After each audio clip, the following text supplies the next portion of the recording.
Hey there, it's Kristen, and today we're talking about Charmed Season 3, Episode 15. We have found out that things are getting really dark in the future. We got a post-apocalyptic future coming in 3 weeks on this episode of Charmed.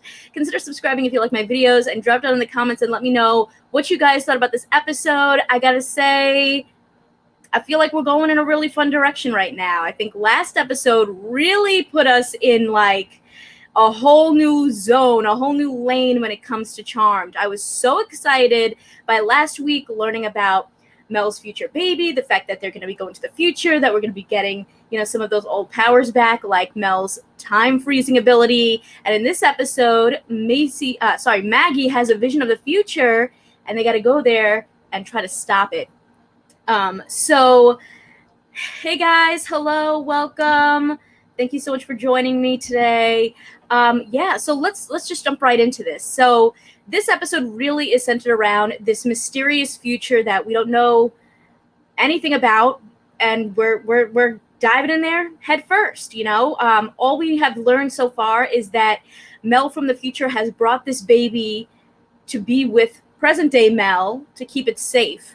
But we learned some really interesting tidbits now that this baby is here. The first one is that the baby might be the cure for the allergy, which is pretty exciting. We get to see that moment kind of come to fruition when Ruby and Mel are able to hug each other, and it's kind of like, whoa, wait a minute.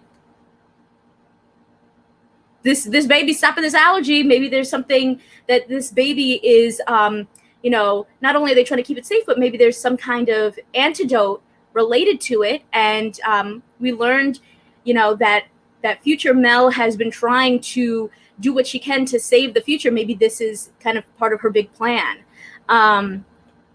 We got some comments already. Myri Girl says this episode was crazy. Fred says that he loved this episode. And Conspiracy World says it's just like Wyatt from the original show being powerful. So let's just talk right about Maggie's vision and them going into the future. So Maggie has this kind of creepy, dystopian, apocalyptic vision. She and Macy are the ones that go to the future because they feel like, if the baby was already brought to present day, maybe they don't want to risk anything happening to it. And so they go and they find themselves in this, dystopian version of Seattle where where safe space is destroyed, everything's all gray. They see Abby, dystopian Abby, who's got a crossbow, and she's surprised to see Maggie, especially because Maggie is dead in this version of the future because this evil, this whispering evil has taken over, and Maggie was one of its victims.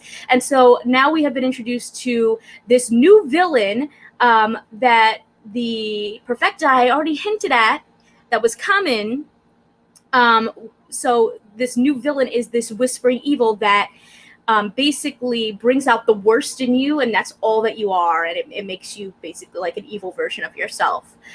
And the Perfecti had said that something came out of the tomb that they weren't able to get yet, and that's going to be something that the Charmed is going to have to deal with. And so it seems like this whispering evil, it's some kind of evil entity from the Tomb of Chaos that has come out, taken over, possessed a body, and is now going to, spread its evil throughout the world. And we learn that the Charmed Ones literally have 3 weeks from present day before all of this is going to begin and lead to this, dystopian future in 5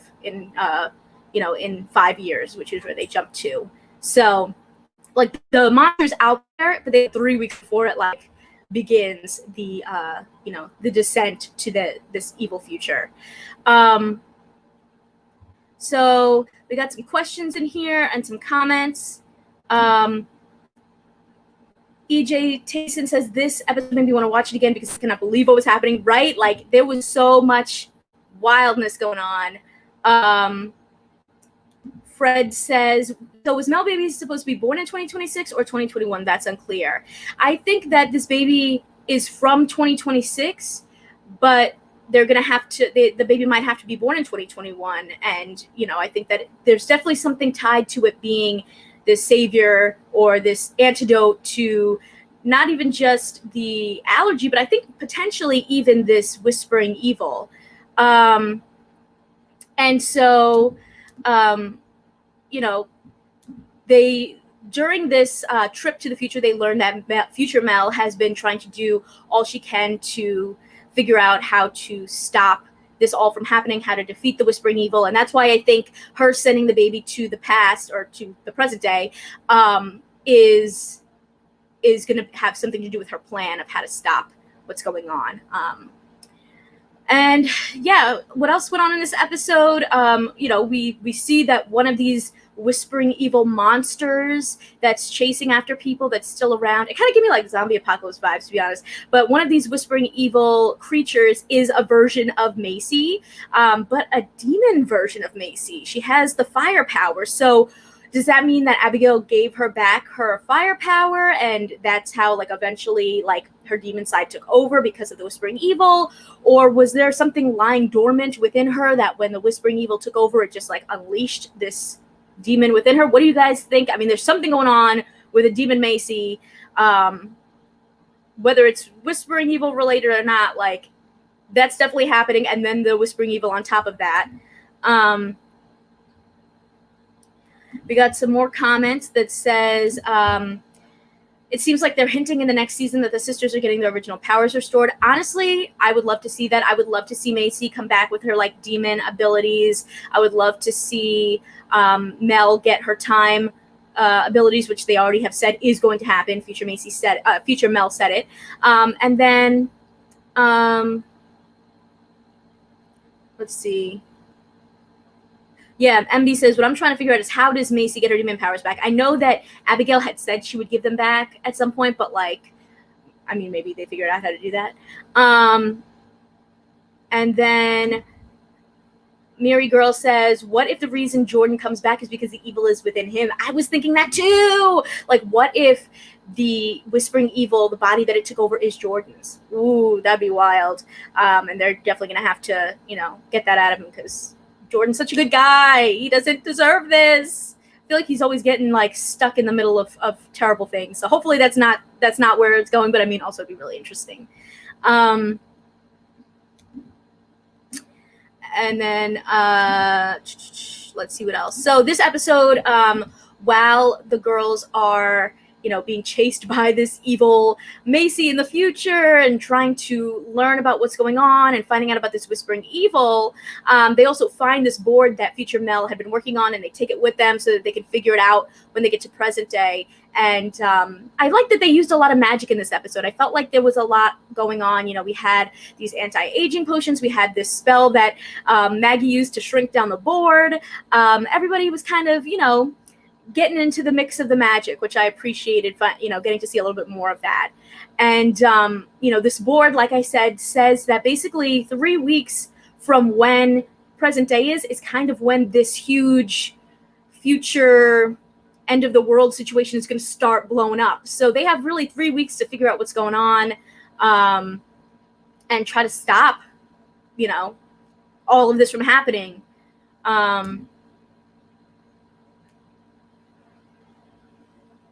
Let's see, a couple more comments. Call me crazy, but why was Demon Macy trying to kill her past self? Wouldn't that change the course of history? Great point. Great point, Fred. That is very true. But, you know, maybe that demon version of herself, you know, was possessed by the whispering evil. So maybe there is no logic there for that. That would be my thought. It's just like she's evil at that point. She's just going after anyone. Yeah, and then Charles Tate says he loved the cinematography in this episode. Yeah, I think that it was really fun. They really showed like the difference between present day and the future and the magic, and you know, I think that they did a really great job with that as well. I also want to talk a little bit more about what Mel and Ruby were up to this episode. They were the ones that were staying home, working on a potion to help when Maggie and Macy returned, because they're probably going to be like all aged up from having time traveled. So they were working on an anti-aging potion. And you know, we to see first of all that Ruby is getting back into magic, which is surprising because that's really something she didn't want to do. But I guess they kind of talk about how like you know, when you really love someone, there's things that you just like do for them, you know, like, so Ruby getting back into magic because she loves Mel, and, you know, Mel, you know, having to take care of this baby and all this stuff. And they talk about their relationship and like, will they be together, and things like that. You know, we still haven't found out who is the, you know, donor, I guess you could say, of this child. Like, who's the, is there a dad? Is it like, how did, you know, is this made out of magic? Like, where's this baby coming from? You know, so I'm curious about that.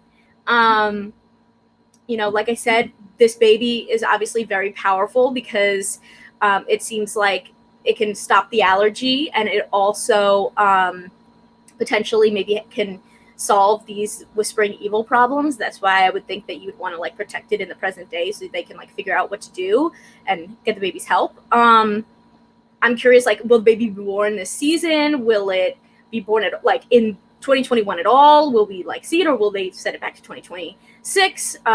Will it be a boy? Will it be a girl? Like, I'm curious to see how they're all going to like dive into this. But I love it because it just feels like quintessential OG Charmed, you know, like that was something that was written into the original series when Piper was pregnant, and, you know, the fact that they have like the kid from the future coming back, you know, like, it was just so fun. I love that. Also, this episode, something that was additionally similar to the OG show was that, you know, when they went to the future, they couldn't use their powers, but they could do like spells and potions. That was something that happened in the original series when they time traveled as well. So let's see, we got some more comments. Oh wait, hold on, we'll get to that in a second. I think the baby is from the future. It's the reason it's a cure to the allergy, like in the original when there was that demon that came from the future. MB, yep, I think you're right. Shamar says it would be cool if it was a boy because there's no male witches in this Charmed. That would be interesting. I think it would also, you know, kind of feel like a little bit of a nod to the original show, because the original show they had, you know, there's a little boy as well.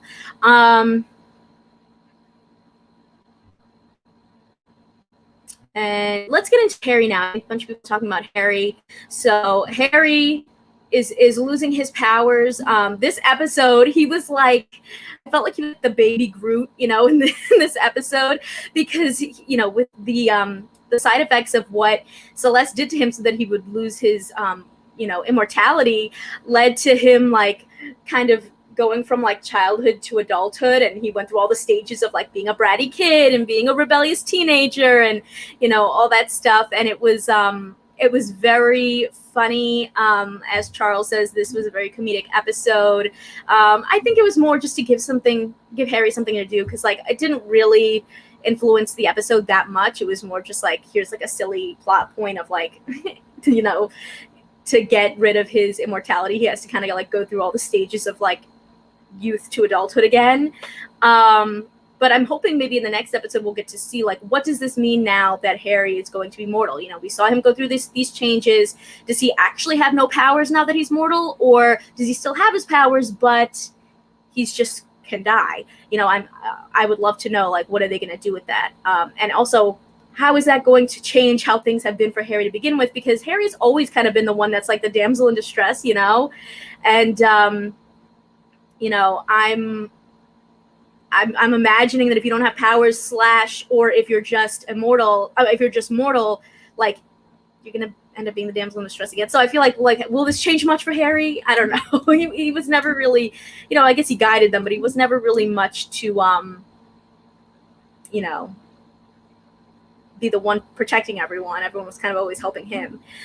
This episode also, what I thought was interesting was that moment where Harry had to go bring the like time clock to like a location in the present day that would show up in the future. I thought that was really cool, seeing that come to life. You know, I just think that did a really fun job of like the magic and, you know, how they kind of like balance the present and the future. And I think this was just a really fun episode to see like, where are they going to go next with, you know, all of this stuff. Like I'm really interested in this new direction that they're going in, of like this whispering evil and like this dystopian world and, you know, this baby and all this stuff. Like, oh, it's so exciting. Like this, but like, are they going to wrap this up? Like the season's almost done. Like this can't be wrapped up by the end of the season, right? Because if they do, like, this could have been a full season, you know, of just dealing with this situation. So I'm curious how that's going to go. Let's see. Shamar says, hopefully it's like Leo and he just ages at a normal pace. MB says, Harry isn't a helpful witch guide. Yeah, he's kind of not. No offense, Harry. No offense, Harry. But you're not really. But like I said, last episode, I don't know if you guys had caught it, but I was so shook last week, and I had happened to watch that episode live, that I immediately live streamed and was like trying to talk about the episode because I was just so shook. And this episode, I think, really ties really in well to that, and I cannot wait to see how the rest of the season goes. Honestly, this is what I've been like waiting for. Like, there's so much excitement over like this whole future thing and the baby and everything, and I would love to hear your theories on like who do you think is the father of this baby. I don't know if like there's a donor or if it's like magical based. Like, will this baby maybe even potentially have like certain powers? Like, what powers do you think this kid's gonna have? Maybe the fact alone that it's like can stop the allergy. Maybe it's some sort of like healing or like shield sort of abilities. Like, that would be really interesting. Let's see. Cute Fashion says, I think it was a little too easy to get rid of the Perfecti. I feel like they might come back somehow. I definitely agree. I think the Perfecti are going to come back for sure. Lusario says, I hope other whitelighters return. If I'd even take the elders back at this point. I mean, maybe that's something down the line that Harry would, be able to do. I don't know. Harry's not even going to be a whitelighter anymore, technically, right? Will he be? I don't know. Can you call yourself a whitelighter if you're not immortal? Lusario says there's just too many problems for the girls to handle alone. Yeah, I think, now we kind of, I feel like we're getting a whole team together. I don't think they're going to be handling this stuff alone, because we have the charmed ones. We have Harry. We have Celeste, right? We have Jordan. We have Abby. We're definitely going to get Josefina back. So that's already like a team of like 8 people. Like, imagine them all coming together, Avengers style, to be like, we're stopping this whispering evil. Like, that would be kind of cool. They're definitely not alone. Like, they definitely have a little crew, which I think is cool. And this baby, I think is gonna be the secret weapon. So yeah, let me know what kind of powers you think this kid has, and if it's a boy or a girl, or who you think the donor is. Like, I'm so intrigued by this plot point. It makes me so excited. And Gerard, I agree. He says, with the season wrapping up soon, I'm a little bit cautious. They do good for like 2 episodes before going back to like WTF again. Yeah, like these last 2 episodes were really fun. And I'm really excited with where this new direction is going. But like, are they going to wrap it up in like the next like 3 episodes or 4 episodes or whatever's left? Or like, is this going to set up something bigger for the next season? Yeah, I'm not sure. I guess we'll see what next episode's like, because yeah, like you said, Gerard, sometimes it's like 1 or 2 episodes in a row are great. Then we get a little bit of a dud, then we're back, and then it's like, oh, so up and down.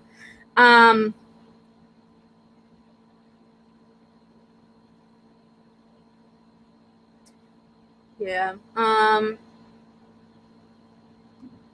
Will season 4 come out in 2022? I think so. I would think so. Didn't they say like mid-season? It'll be like a mid-season show. And then Cute Fashion says, I really liked how in the original they always had some magical help, like the fairies and the leprechauns. I hope they bring in some more magical characters helping in the future. I agree. That's something that I think is missing in this show, is that I wish that there were some more fun magical beings that, could later on be allies for them. I feel like they hinted at that at the end of season 1, and then we went in a completely different direction, and so we kind of like lost all that. But, I think it would be fun to see other kind of magical beings besides even just like witches and demons and stuff, and whitelighters. Like, I want to see, the leprechauns and the fairies and stuff. Like, I think that'd be really fun.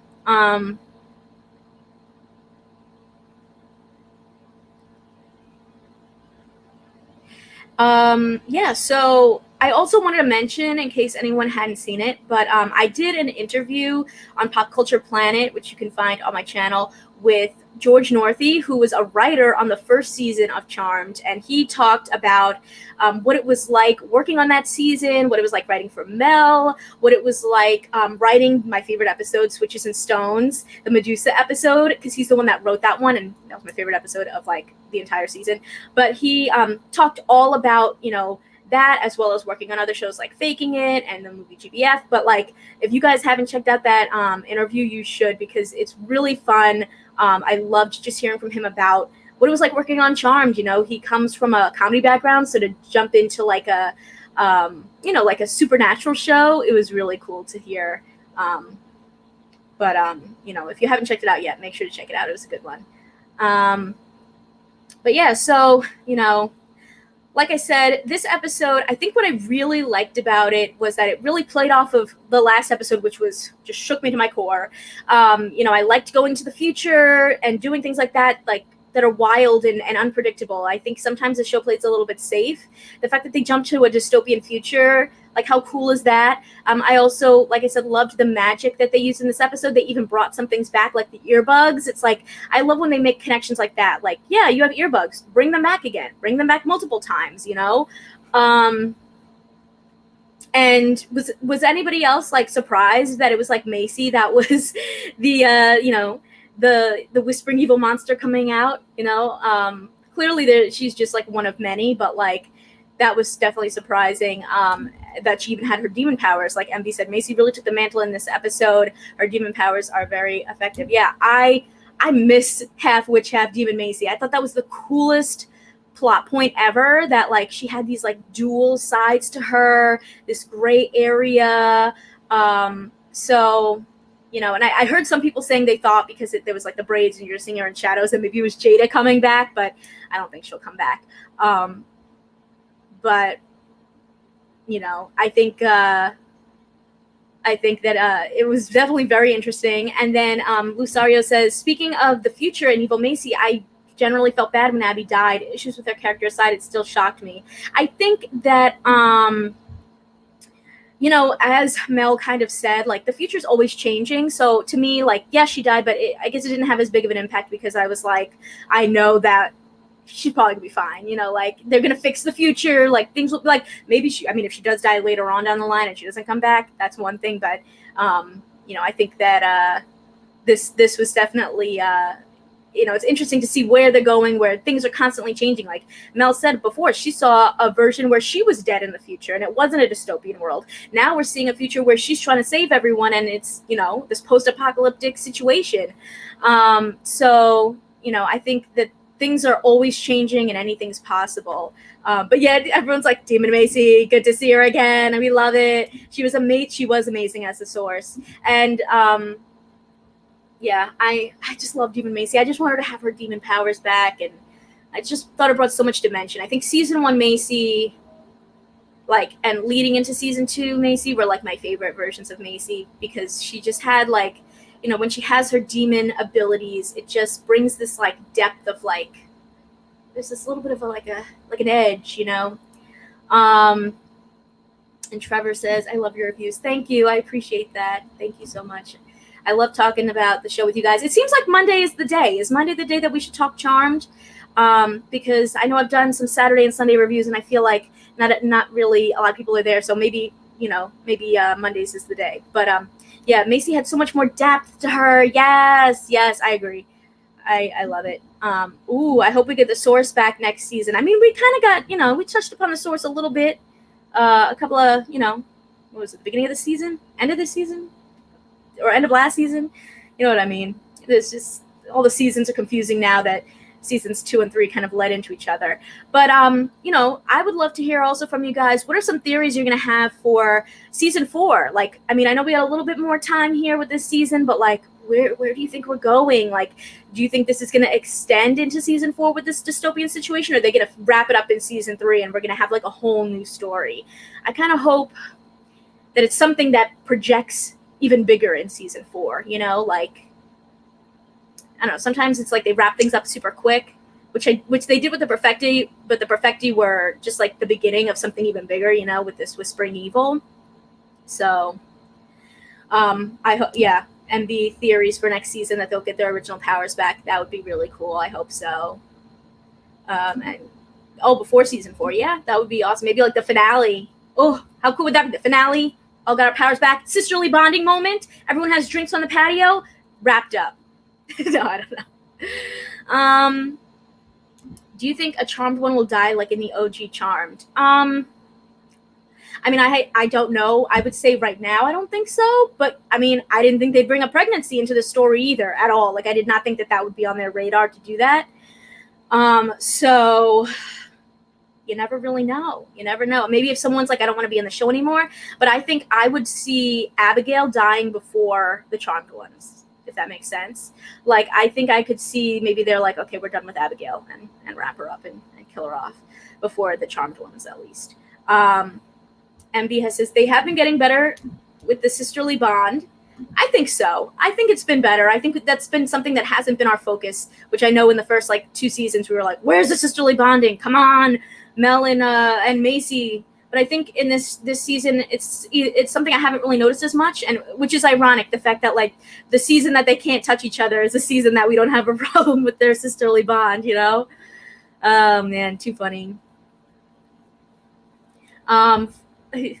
Felicia says, I think Demon Macy will continue to be a thing. As you said, it gives her more dimension, but I want to see the ladies having fun together. I agree. I think that's something that I would also love to see a little bit more of. And that's something that was in the first season that I enjoyed, was that sometimes they were just like having fun. You know, they were like having a Halloween party. They were like, you know, it wasn't always so serious all the time. And then that would lead into something like crazy going on. But I would love to see a little bit more of like the work-life balance. You know, I think that we saw a little bit of that in the beginning of this season with everyone kind of getting their like fresh new looks and their new, you know, jobs and things. But like, I have to say this season, I feel like Macy is the one that has been the weaker link in terms of storyline. Whereas in previous seasons, I felt like she was the strongest with the storylines. I feel like, you know, with Mel, she didn't have a lot going on in season 2 at all. And then in this season, they finally gave her like, okay, you're a professor. Here's your, you know, your goals and your situation. And here's your, like, your activism that you're doing. And then with Maggie, they were like, okay, you're a student now, psychology major. This is what you're doing. And then with Macy, it's kind of like she's not really doing much. She's trying to solve the allergy. That's it. You know, I would love to have seen her get a job back out in the world too. You know, let me see. We got a comment from EJ saying they honestly need a break from demon fighting. There is no demon fighting, you know, like they haven't been fighting demons like at all. You know, I mean, I would be happy to see them fighting other monsters and other things, which they have been. But I think it's like, as MB says, I don't even know if I would say it's too magical. Give us a balance, but I would say it's too serious magical. Like, you know, everything's like the end of the world. Like, I want to see some like fun stuff with magic. You know, like maybe Maggie decides she's going to try out for a sorority again, or maybe, you know, there's so many places they could go. But I feel like there's ways that they could add in like fun magic stuff or fun bonding stuff. I do miss the Demon of the Week format, as Jocelyn said. Like, I think that they're like, what I feel is the appeal of a Demon of the Week is that you can have something to focus on that progresses the story forward, but also have them, you know, doing interesting daily life, fun things, mundane things, other stuff. It doesn't have to be like, this is the end of the world all the time. So that's my thoughts, at least. Yeah, so overall, this was a fun episode. I'm really excited to see as we continue on, like, how the rest of the season's going. Who is the Whispering Evil right now? Ugh, I can't wait to find that out. Who's the baby daddy or the baby donor? You know, I just think that we're finally going in a really exciting direction. Like, we're going in a really cool direction. I'm telling you, the baby storyline just makes me so happy. I love it. I'm so excited. And I can't wait to see what's coming up next. Next episode looks wild. I think we're getting Josefina and Jordan back. So, you know, things are gearing up to get more and more wild. Thank you guys so much for joining me in this, weekly recap. I think should we stick to Mondays? I feel like Mondays is the day. Mondays 6:30. Join me each week to continue out the rest of the season talking Charmed. Yeah. And for anyone who might have missed the live stream, feel free to leave comments below. I want to know, who do you think's the baby daddy or baby donor, or what kind of powers do you think this kid's gonna have? What is who is the person that is the whispering evil's like body? And what do you think's gonna happen at the end of the season? Are we gonna go off into something else? Are we gonna wrap up this story? I would love to hear your thoughts. If you guys like this one, you can check out more of my Charmed reviews right over here. I will leave a link. Thank you so much for joining me each week, and I will talk to you later. Bye.